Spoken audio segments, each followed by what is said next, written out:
চাওক এই মুহূৰ্তত মই উপস্থিত আছো বিহুবৰৰ নেপালী খুঁটিৰ একেবাৰে এটা ভিতৰুৱা অঞ্চলত যিটো নেপালী খুঁটিৰ কথা কৈ থকা হৈছিলে যিখন নেপালী খুঁটি গাঁও তথা অঞ্চলৰ কথা কৈ থকা হৈছিলে আটাইতকৈ বেছি ক্ষতিগ্ৰস্ত হৈছে নগা পাহাৰৰ পৰা নামি অহা দিখৌৰ ঢলে যিখন নেপালী খুঁটি সম্পূৰ্ণৰূপে তছনছ কৰি পেলালে সেই নেপালী খুঁটিত মই উপস্থিত আছো আৰু নেপালী খুঁটিৰ এটা বাসগৃহ এটা পকী গৃহৰ ওপৰৰ মহলাত মই উপস্থিত আছো এই অঞ্চলটোত মাত্ৰ এই ঘৰটোৱে বাচি গ'ল বাকি সকলোবোৰ ধ্বংস হৈ গ'ল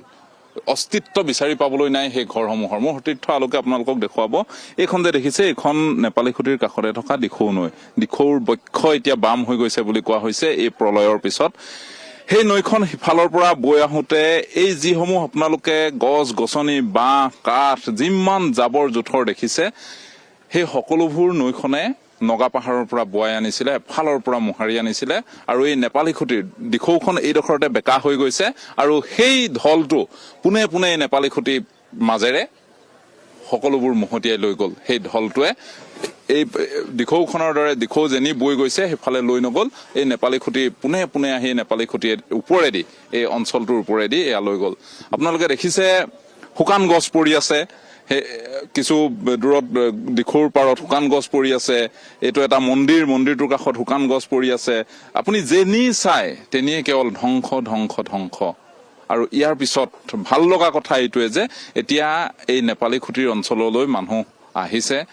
যে যেনেদৰে পাৰে সহায় কৰিছে মই পূৰ্বতেও কৈছো যাক খাদ্য সামগ্ৰী প্ৰয়োজন হৈছে সেইসকল লোকক খাদ্য সামগ্ৰী দিছে ইতিমধ্যে নেপালী খুঁটিৰ মানুহে ইতিমধ্যে কৈছে যে আমাৰ খাদ্য সামগ্ৰী যথেষ্ট হৈ গৈছে কিন্তু সেইসমূহ মজুত কৰি থবলৈ জেগা নাই যিহেতু বৰষুণ দিয়ে আছে এই মুহূৰ্তত ৰ'দ দি আছে নিশালৈ সদায় বৰষুণ দি আছে দুপালপিতা বৰষুণ হয় ইয়াৰ মানুহখিনিয়ে কেনেকৈ আছে সেইটোহে আটাইতকৈ ডাঙৰ কথা সেই খাদ্য সামগ্ৰীসমূহ যিসমূহ দিছে অন্ন বস্ত্ৰ যে যেনেধৰণে পাইছে সেই সকলোখিনি দিছে সেইখিনি তেওঁলোকে থব ক'ত তাৰ কাৰণে তেওঁলোকক প্ৰয়োজন ঘৰ ইয়াত আপোনালোকে চাওক ইয়াৰ বিভিন্ন স্থানৰ পৰা অসমৰ বিভিন্ন স্থানৰ পৰা মানুহ আহিছে আহি ইয়াত তেওঁলোকে শ্ৰমদান কৰিছে শ্ৰমদান কৰি তেওঁলোকে ঘৰ সাজি দিছে এই যে মোৰ সন্মুখত সতীৰ্থ আলোকে দেখুৱাই আছে এইটো ইয়াতো এটা ঘৰ আছিল তাৰ কাষলৈ এটা ঘৰ আছিল সোঁফালে যদি কিছু দেখুৱাবলৈ সক্ষম হয় তাত এটা ঘৰ আছিল মুঠতে এখন গাঁও য'তে ত'তে যিমান ঘৰ আছিল এতিয়া তাৰ ঘৰৰ কোনো চিনচাপ নাই ইয়াত আৰু এনেধৰণে এতিয়া সেই য'ত ঘৰসমূহ আছিল যিসকল ব্যক্তি আছিল যিসকলে ৰাস্তাৰ কাষত এতিয়া থাকিব লগা হৈছে সেই ৰাস্তাৰ কাষৰ মানুহসকলক আনি তাৰ পৰা ইয়াত বিভিন্নজনে সহায় কৰিছে সহায় কৰি এনেধৰণে শ্ৰমদান কৰি আছে আপোনালোকে চাওক এইফালে এটা ঘৰ আছিল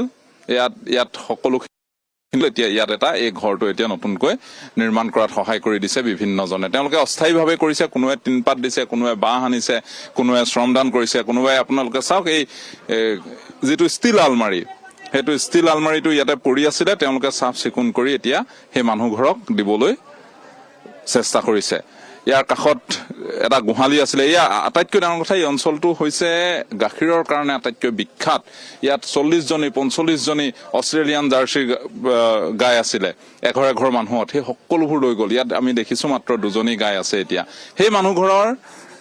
ঘৰটো সম্পূৰ্ণৰূপে ধ্বংস কৰি নিয়াৰ পিছত এতিয়া স্থানীয় লোক বিভিন্ন স্থানৰ পৰা অহা লোকসকলে এই ঘৰটো নিৰ্মাণ কৰি দিবলৈ চেষ্টা কৰিছে মই আলোকক দেখুৱাবলৈ অনুৰোধ কৰিছো আপোনালোকে এইফালেও যদি চাই এইফালে এটা ঘৰ নিৰ্মাণ কৰিবলৈ চেষ্টা কৰিছে অস্থায়ীভাৱে এইখিনি সম্পূৰ্ণ অস্থায়ীভাৱে যাতে মানুহখিনি এতিয়া বৰষুণ দিলে কোনো মতে তেওঁলোকে আশ্ৰয় লৈ থাকিব পাৰে তাৰ পিছত যাতে চৰকাৰে যি ব্যৱস্থা গ্ৰহণ কৰে কৰিব বিভিন্ন স্বেচ্ছাসেৱকৰ দল আহিছে বিভিন্নজনে অসমৰ বিভিন্ন স্থানৰ পৰা জাতি বৰ্ণ ধৰ্ম ভাষা নিৰ্বিশেষে ইয়ালৈ আহি ইয়াত তেওঁলোকে শ্ৰমদান কৰিছে আৰু এই লোকসকলক কিবাকৈ মূৰৰ ওপৰত চালিখন দি যাতে তেওঁলোকে থাকিব পাৰে তাৰ ব্যৱস্থা কৰি দিছে ইয়াত চাওক যে যিমান দেখিছে সকলো ফালে কেৱল ভেটিটো আছে তাৰ বাহিৰে একো নাই আমাৰ সন্মুখতে এতিয়া 4টাকৈ ঘৰ নিৰ্মাণ কৰি থকা হৈছে কিবাকৈ ত্ৰিপাল হওক টিং হওক দি যাতে মানুহখিনি থাকিব পাৰে এগৰাকী ব্যক্তি আছে তেওঁলোকে বিগত কেইবাদিনো ধৰি ইয়াত শ্ৰমদান কৰি আছে মই পোনপটীয়াকৈ জানিব বিচাৰিছো দাদা আপুনি ক'ৰ পৰা আহিছে আৰু আপোনাৰ নামটো প্ৰথমে আমি পৰিচয়টো জানি লওঁ নমস্কাৰ মোৰ নাম শ্ৰী অভিজিত নাথ মই গোলাঘাট জিলা RSSৰ সম্পৰ্কৰ প্ৰমুখ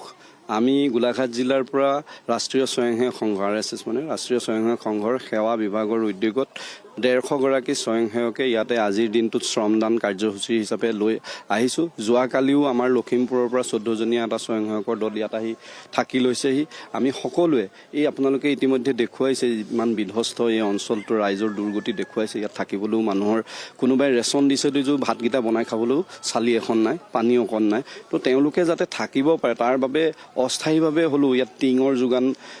ধৰা হৈছে, বাঁহৰ যোগান ধৰা হৈছে আৰু সকলোৱে তেনেকেই টিং আৰু বাঁহেৰে যাতে এখন চালি দি ঘৰ এটা যাতে নিৰ্মাণ কৰি মানুহকেইজন অন্তত পূৰ্ণাংগ পুনৰ সংস্থাপন নোহোৱালৈকে যাতে সেইকেইটা ঘৰত ওচৰৰ যিকেইটা দুৰ্ভগীয়া পৰিয়াল থাকিব পাৰে তাৰ কাৰণে সকলোৱে আহি আজি ইয়াত শ্ৰমদান কৰিছে। আৰু আমি ইতিমধ্যে কেইবাবাৰো এই অঞ্চললৈ আহিছিলোঁ যদিও নেপালী খুঁটিলৈকে আমি আহিব পৰা নাছিলোঁ। আচলতে ইমান বিধ্বস্ত হৈ আছিলে। আমি চন্তক, বিহুবৰ, লাকুৱা, এইফালে শিৱসাগৰ, নাজিৰা সকলো ঠাইতে আমি কেইবাদিনো প্ৰায় যোৱা সপ্তাহত যেতিয়াৰ পৰা বানপানী আহিছিলে আমি 6 দিন সম্পূৰ্ণ ইয়ালৈ আহিছিলোঁ। বিভিন্ন ঠাইত আমি বানপীড়িত ৰাইজক সহায় কৰিছিলোঁ। কিন্তু আজি আমি শ্ৰমদানৰ কাৰ্যসূচী লৈছোঁ সেইকাৰণে যাতে থাকিবলৈ ঘৰ এটা ৰাইজৰ হওক। আটাইতকৈ ডাঙৰ কথা এতিয়া চাওক, খাবলৈ কোনোবাই আহি দুপৰীয়া খাবৰ কাৰণে খিচাৰি দিছে, কোনোবাই আহি ৰেচন পাতি দিছে, কোনোবাই পানী দিছে, কিন্তু সেই বস্তুখিনি তেওঁলোকে থব ক'ত? আলু দিছে, দাইল দিছে, চাউল দিছে, তেওঁলোকে বনাব ক'ত? একোতো নাই। সেইখিনি আটাইতকৈ ডাঙৰ কথা। তেওঁলোকৰ মূৰৰ ওপৰত এতিয়া চালিখন। হয়, আপুনি ইতিমধ্যে দেখুৱাইছে কেইবাটাও জেগাত। সেইফালে আপুনি এটা মানে ভেটি আছে, সেই ভেটিটোতে ৰাইজে